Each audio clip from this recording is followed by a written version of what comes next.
Once upon a time in a small town, there lived a young boy named Max. Max was a bright and talented boy, but he had a flaw that cast a shadow over his life. He didn't value his relationships with his parents, siblings, or friends.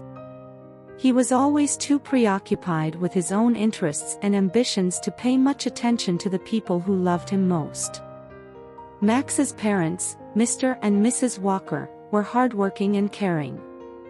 They had always tried to instill the values of love and togetherness in their son, but Max never seemed to understand the importance of these values.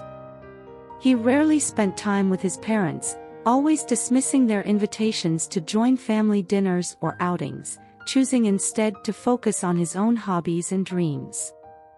Max also had two younger siblings, Lily and Ethan, who adored him. They looked up to him as their hero, but Max paid little attention to them.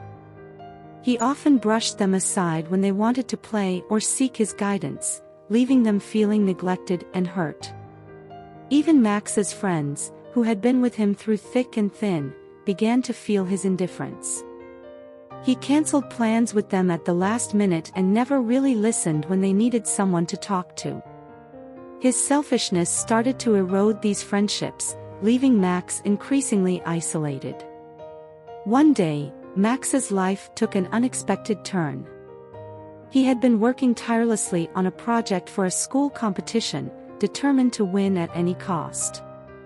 He had locked himself in his room for days, ignoring his family and friends, and finally, he submitted the project without even acknowledging their support and encouragement.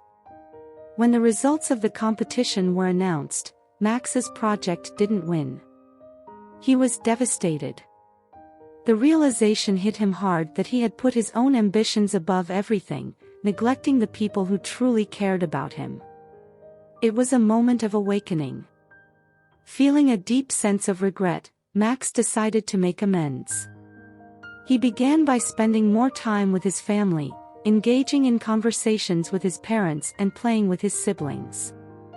He also reached out to his friends, apologizing for his past behavior and making an effort to rebuild those relationships. As time passed, Max found that the joy he experienced from nurturing his relationships was far more fulfilling than any personal achievement. His family and friends, once hurt and distant, welcomed him back with open arms. He realized that the love and support of his loved ones were more valuable than any competition or achievement. Max's newfound understanding of the importance of relationships transformed him into a better person. He began to cherish the people who had always been there for him, and his life became richer, happier, and more meaningful. From that day forward, he carried the lessons he had learned in his heart and made sure to show his love and appreciation for those who meant the most to him. Max had finally learned that success and personal ambitions were worthwhile, but without the foundation of strong, loving relationships, they were empty and unsatisfying.